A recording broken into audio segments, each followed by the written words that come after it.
Welcome to the Court of History. I'm Sidney Blumenthal. I'm here with Sean Wilentz at Princeton University. And today we're lucky to have our friend Geoffrey Cowan with us to speak about what's going on at the Voice of America.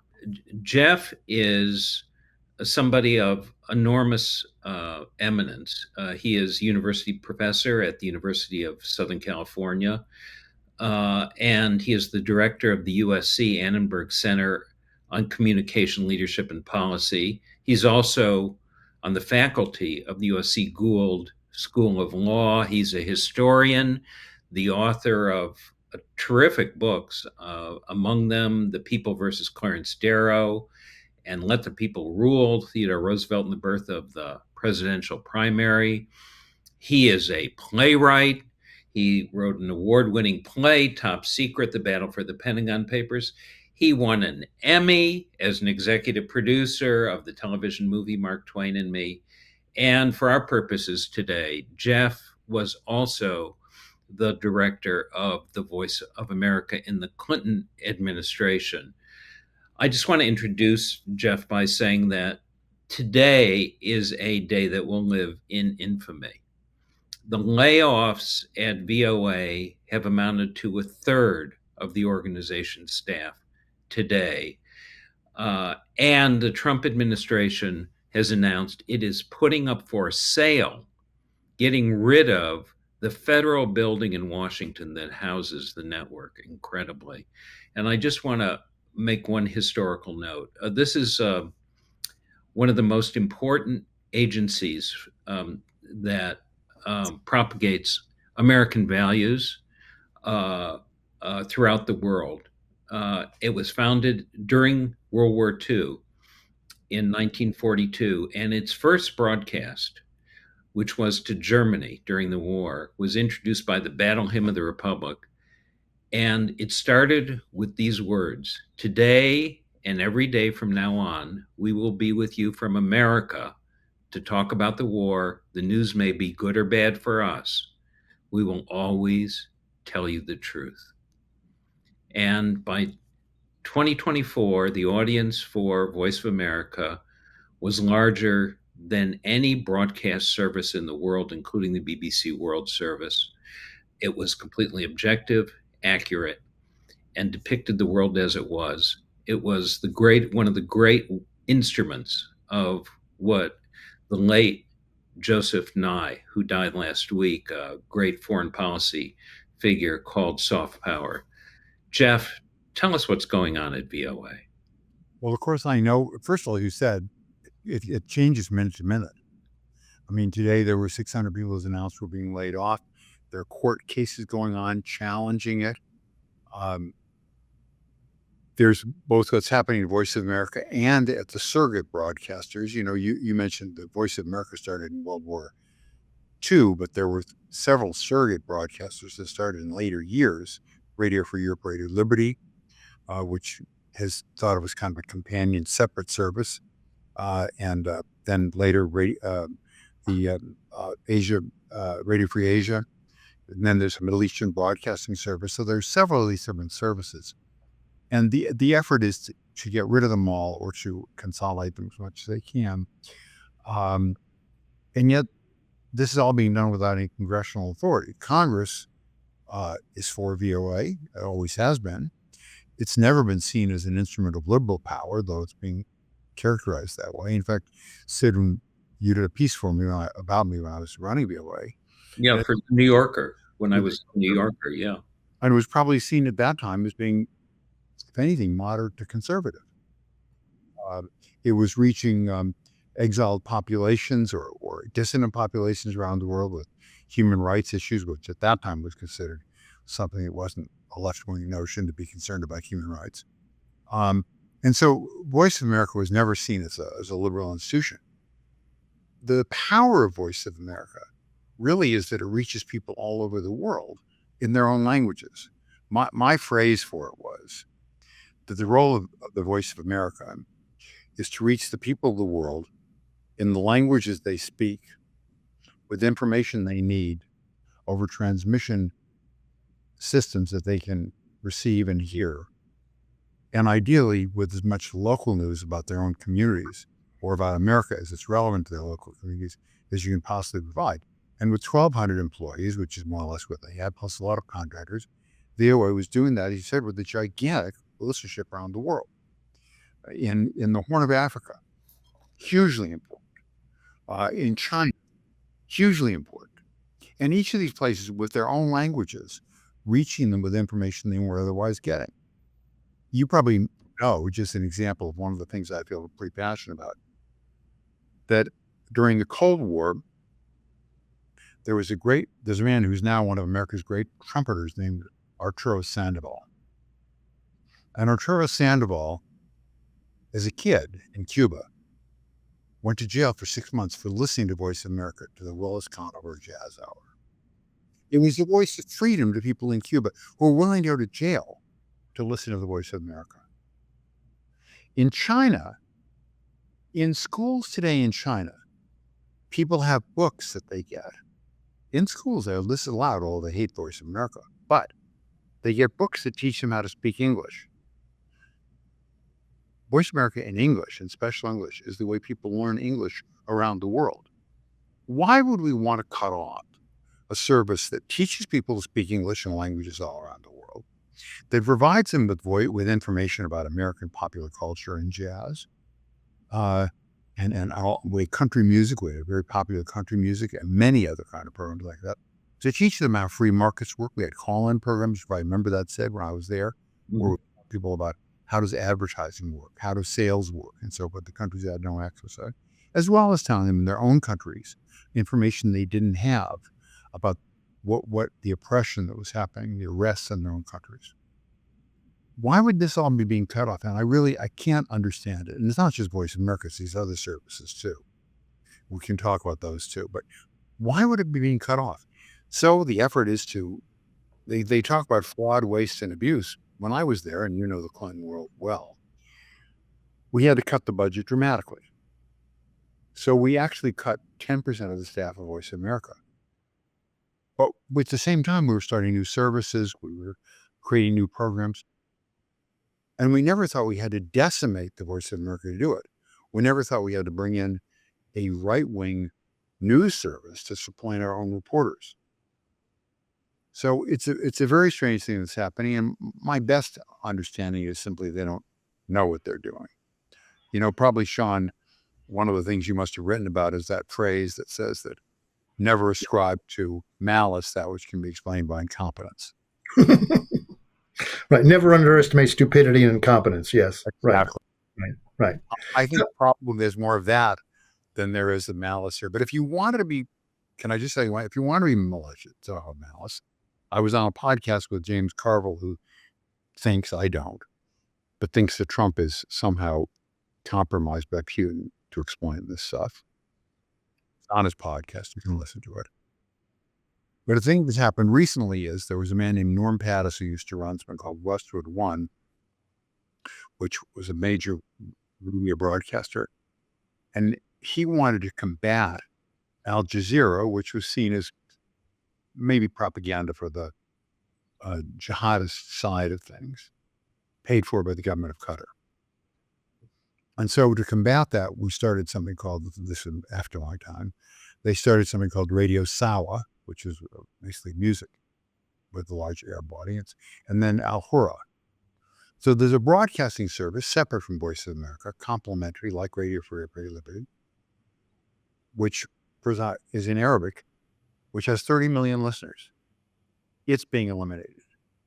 And if you wanted to be conspiratorial, which I'm not, I ascribe to incompetence, but you might wonder if there was a $400 million plane that cut.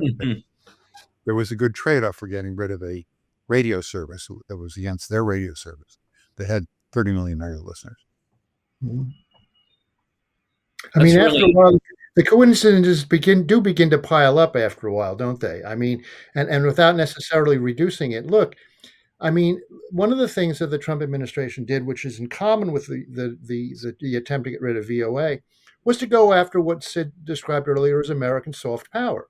The attempt by the American government to spread ideas that we believe in, our values, which we've been doing since World War II, When I was growing up, I mean, Radio Free Europe and the Voice of America were bulwarks that aided the dissident movements within the Soviet Union and the rest of the Eastern Bloc. I mean, without Voice of America, I'm not sure that those movements would have been able to sustain themselves. Not because they were talking about American propaganda, although the Kremlin said it was, but rather we were just talking about who we are, what we stand for, and telling people, as you said earlier, the truth. And by the way, speaking of the people who are being dismissed today, a lot of them were contractors who will be sent home to their own countries. And in their own countries, they'll be criminally charged with fake news. Because it's a crime in Russia right now. It's a crime to broadcast fake news. Well, in the past, you could go back to Russia if you were going to be under these circumstances and at least say you were broadcasting for service, which by law, as the Voice of America is required by law, be balanced, accurate, and comprehensive. That's what the law says. So you could have that as defense.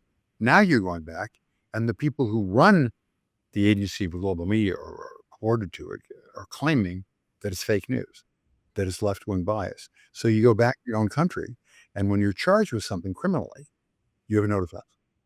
So, Jeff, that's really alarming. There are a number of foreign journalists who have visas, work visas here, who are working at Voice of America, and that makes sense. Some of them are Russians who are dissidents, and they're going to be deported. And what happens to them then? I don't know. I mean, there's a woman who I know who worked for the Iranian service, the Farsi service of BBC. She has a podcast that's listened to by hundreds of thousands of people in Iran. And she was able to come to the United States, and we had breakfast a few months ago. And she's in London. She's under house arrest. She's not under house arrest. She's under house protection. She's in her apartment with her boyfriend. But the police protect the apartment because there's a $700,000 fine on her head, or marker on her head, or whatever you call it, by the Iranian government. What happens when those broadcasters in the United States are sent back to Iran? And they will be. And they're charged in Iran. You know, you've read stories about the people who were in prison in Russia, including Radio Free Europe, Radio Liberty, and VOA broadcasters. But now they don't even have the defense of their own government claiming they were providing accurate news. Yeah. So you mentioned that they're going to turn this over to a right-wing broadcaster. That's One American News. Carrie Lake, who's a failed broadcaster, right-wing broadcaster, local broadcaster from Arizona, a failed Senate candidate, was supposed to be head of VOA, and now she's head of the deconstruction of VOA, and she is imposing OAN, One American News. One American News is one of the most discredited right-wing sources. It provides material directly from Russia's state media. And so the idea that the Voice of America would be turned over to this is, in effect, turning it over to the Russians in some way. I had some hopes for Carrie Lake. I know all the stuff you're saying about her is true, but she gave an interview at CBS when she was first named, or she claimed this wasn't going to be Trump TV. She said that she understood the rules of the charter and so forth. It sounded like she might be that kind of person, but she's not as things are developing. And she's doing all the stuff you're talking about. And before she brought on the One American Network, she got rid of the AP. And your viewers and listeners can look this up. She got rid of the AP, and she got rid of Reuters because she said they were a waste of taxpayer dollars, which, by the way, I think they may have been provided for free, but let's assume they were taxpayer dollars. She said there was a waste of taxpayer dollars to pay for them because we had our own terrific VOA news staff. It's true. That was true. VOA news staff. Of course, every publication uses the AP because you can't cover everything. But anyway, she got rid of them as a part of the waste issue. And then she brings in the One American Network, which is not nearly as credible as those other sources of news. But Sid and Sean, this is all somewhat governed by the law, because there's a specific charter of the VOA, which we can talk about. It's an interesting one, but I was proud to have it. You probably remember it, which requires by law that the news be accurate and comprehensive. And the reason that was done was so there wouldn't be distortion under any administration. Part of it happened in the Nixon years when President Nixon didn't want to have his impeachment proceedings broadcast on VOA.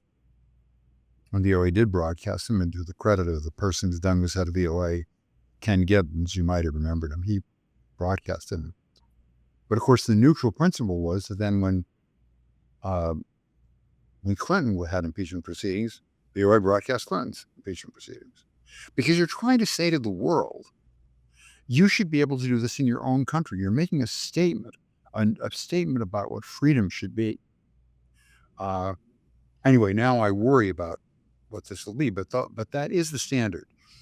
So One American Network, even though she says it's going to be the new news standard, I think that the position of VOA will have to be that we can only run their news if the news meets the requirements of the law. Well, that raises a really interesting question about how legal is all this? Right, that's my question. I mean, the illegalities of the Trump administration have been endless. They've shown no respect for the law whatsoever. Why should they respect this law? I have no reason to have faith in that. Well, they probably won't. So then the question we all know is the court issues a ruling. So far, the court's rulings have been positive. The court issued a ruling which required the restoring of all these international broadcasters. It's now on hold during an appeal. Who knows what the Supreme Court will do? But let's assume that when it's appealed, the Supreme Court says that the money has to be spent. Doesn't have to be reappropriated, but the money that's there has to be spent and has to live by the law and the charter. Let's assume that happens. And then suppose, and this is true in every area, that the government decides we don't need to live by the law. And here you both are experts on Andrew Jackson. And there's some claim that Andrew Jackson had a phrase where he questioned whether the Supreme Court could enforce the law. What's the truth of that? The truth is not, there's no truth to it at all. We've already had a podcast about that here. I will send you my piece in the New York Review of Books, which completely debunks this idea. He never said it, and he wouldn't have said it because he was never subject to a Supreme Court ruling. So the whole thing is made up. Yeah, but if that is the risk, but I don't believe that they will not follow the law. You know, what Trump has been saying in his public comments, at least, is, well, I don't know, I got lawyers. That's kind of his thing. I don't think that they will not follow the law. If they do, we have a constitutional crisis. Sure. But here's the question, Jeff, though, because a lot of damage will be done in once this gets started. Yes, down the line, there may be a way in which the courts will solve this, but there's been a lot of damage done. People have been fired. People have been laid off. The USAID, and this is the other soft power organization that, they went after it right away. And VOA was pretty early on in the list. And the destruction that's done, these are agencies that they've existed for decades. They have long experience. How do you reconstruct that after it's been? I don't think you can't reconstruct it. I think you can do something, but but let's say I don't know how many language services it is. When I was there, it was 53, but let's say it's something like 46 now. So you have audiences which listen to them in all those languages, which build credibility. You have distribution services that we've now lost, by the way. A lot of the distribution services which we gave up are being taken over by the Chinese and Russians. What's the benefit of that for the United States government? But they've taken over our distribution services. But anyway, but assume you can recapture some of that. You're not going to have the reporters, and it's a real question of whether you'll have the credibility with your audience, as you said. Those things take a long time to build up, and it's hard. You can do it. So I think that hopefully the VOA will have some kind of life. but it's hard to see it'll be the same. Hopefully AID will be. One of the things that's happened with AID, as you know well, is that the charitable organizations which care about this, the Gates Foundation, for example, have had to spend money. The government's probably thrilled with that. So they've got to spend their money to fill the gaps that are left by USAID. But it's almost impossible to fill all those gaps. The U.S. government had too much true public broadcasting. You didn't mention public broadcasting. They're going to remove all the public broadcasting. They're going to remove the National Endowment of the Arts. So the National Endowment of the Arts was paying for arts organizations. Who's going to pay for arts organizations? So what's going to happen is you're going to have philanthropists at the local and national, maybe even international level, trying to help fill those gaps because government won't be supporting it anymore. But it's almost impossible to see how they're going to be filled. And I don't see that happening at the moment in terms of international broadcasting. That's some tiny piece of the market. Yeah. So it strikes me that the damage is very extensive. And yesterday, from when we're broadcasting in the Supreme Court, there was a discussion about birthright citizenship, and Justice Jackson said that I believe it was Justice Jackson, said that the policy of the Trump administration was catch me if you can. And they implement things, the damage is done, and then you have to try and catch up to it. And the same thing is applied to agency after agency, and particularly VOA, and reconstructing the institutional, not just memory, but the skills, expertise, and capability that's been built up over 80 years is a really. I agree with that, and credibility. I mean, I think the same thing's happening with the tariff policy. It's a whole different thing. But the fact is, American international economic policy used to be stable. People could rely on it. Now it's completely erratic. This is why I think incompetence has as much to do with it as anything else. Because I don't think he wants to destroy the economy. I don't think so. But he's having a terrible impact, Trump is, on the economy and the citizens are, because they're so inconsistent. And people around the world are no longer looking to us for this sort of thing. Just to give other completely separate but important thing, the United States used to be relied on as a nuclear umbrella. No longer, because we're not considered trustworthy. So France is becoming more of a nuclear umbrella. Our scientists, I'm sure you're seeing this at Princeton, Sean. There was a big story yesterday about 3 major American scholars from Yale who are Canada. But what's happening is the top graduate students and many of the top scientists, because there's no longer funding for the universities, are going to go to other universities in other countries. So it isn't that science won't progress. It probably will. Maybe not as well. But we won't be the ones doing it. You just saw what happened with artificial intelligence yesterday as part of the seal yesterday that was made. But America, it was the home for the innovation of artificial intelligence. But now what's going to happen is the hotbed of the artificial intelligence will become some of the countries in the Middle East, whether it's the Saudis or UAE. They're going to build these gigantic spies, and they can do it. But in the past, we wouldn't have wanted them to do it. We would want it to be the place that the innovation was taking place, that artificial intelligence was growing. Not now, but this set of deals that the president just made there is going to lead to them becoming the places hotbed of it. So whether it's scientific innovation, artificial intelligence, where the top graduate schools in the country are growing, nuclear umbrella, apparently in terms of some of the people don't trust us anymore to make the weapons systems that they're relying on. So the weapons manufacturers will grow in England and so forth. Fine. There will be weapon systems for Europe, but we won't be the ones making them anymore. How is that making America great again or helping American industry? Yeah. So, Jeff, what you're describing, of which VOA is an example, is the dismantlement of American greatness. I fear about that. And I'm going to describe it to incompetence rather than something else. But whether it's incompetence or whatever the reason may be, that's not what's happened. America is going to lose its leadership position. It is losing it. I mean, you look at the American dollar.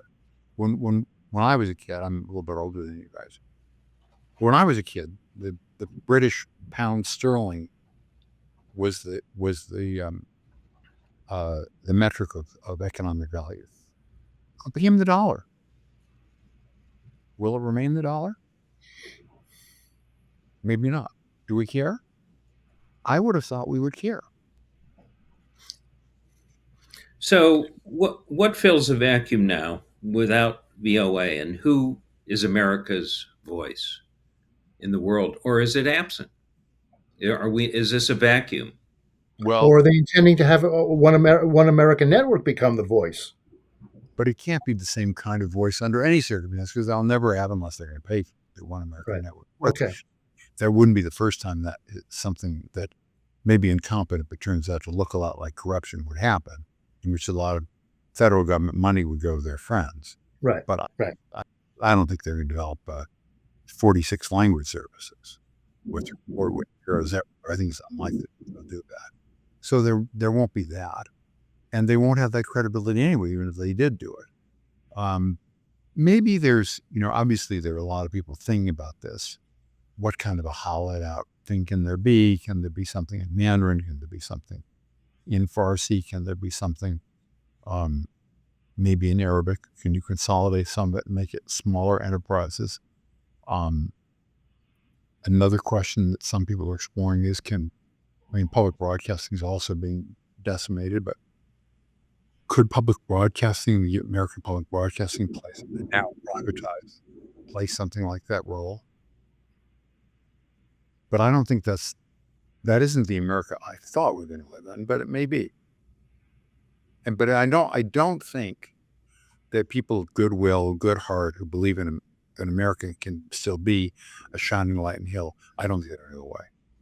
I think they'll play a role. And one of the things that I always wonder, and maybe a topic you talk about on your podcast, because you have to do with law. One of the things that I learned in law school was the concept of so-called neutral principles, which is a little like the golden rule, which is if one guy does it, the other guy should do it. And one of the questions is going to be, if it's okay for one guy to say there's no longer due process, do they want, you also look at, Sean, you're leading historian, there tends to be a shift, unless we don't have elections, back from a Democrat to Republican to a Democrat again. So suppose the next administration we get in 2028, we have a Democratic president, Democratic House, and Democratic Senate. How would the people who have been going along with getting rid of due process, sending people to El Salvador, letting people rule by executive order, feel if a Democratic president decided to do that? Mm-hmm. Mm-hmm. I get it. I just think that these people expect to change things that the Democrats will never get in power again. I'm not saying that that's possible. I'm saying that's what they have in mind. The attack on voting rights, the SAVE Act, for example. I mean, they have very, very ambitious ideas about what they're going to do to the political system. I'm not saying, but this is what they have in mind. They've gotten rid of. Another thing is it's sort of like the Voice of America. There were parts of the federal government which went after mis and disinformation. They corrected it. Mm-hmm. They're not to fund them anymore. So exactly. And just a little piece of it that we saw here in Los Angeles. There were, in Los Angeles during the wildfires, which you and your podcast viewers all know about, there were rumors that the reason the fire department didn't put out the fires was because the resources had all gone to Ukraine. Right. Where did those rumors come from? The Russians. Who was fighting that disinformation? At one time, the federal government. Not anymore. That part of the finance federal government is no longer there. So, incompetence, thinking they're going to save some money, or for worse purposes, we don't know. Somehow, the efforts to confront disinformation that helps the Russians has been limited. Well, Jeff, we've reached the end of our podcast. We'd like to go on for another 3 hours with you, and we will in the future. We will. We absolutely and will. We're very grateful that you were able to appear with us and share this discussion. Very important. Sure. By the time I come on next, there will be news. Maybe it'll be good news. Maybe it'll be bad news. There's certain to be continued developments. Stay tuned. We'll see you again. Thank you for the Court of History. Can't get your fill of Legal AF? Me neither. That's why we formed the Legal AF Substack. Every time we mention something in a hot take, whether it's a court filing or a oral argument, come over to the Substack. You'll find the court filing and the oral argument there, including a daily roundup that I do called, wait for it, Morning AF. What else? All the other contributors from Legal AF are there as well. We got some new reporting. We got interviews. We got ad-free versions of the podcast and hot takes. Where? Legal AF on Substack. Come over now to free subscribe.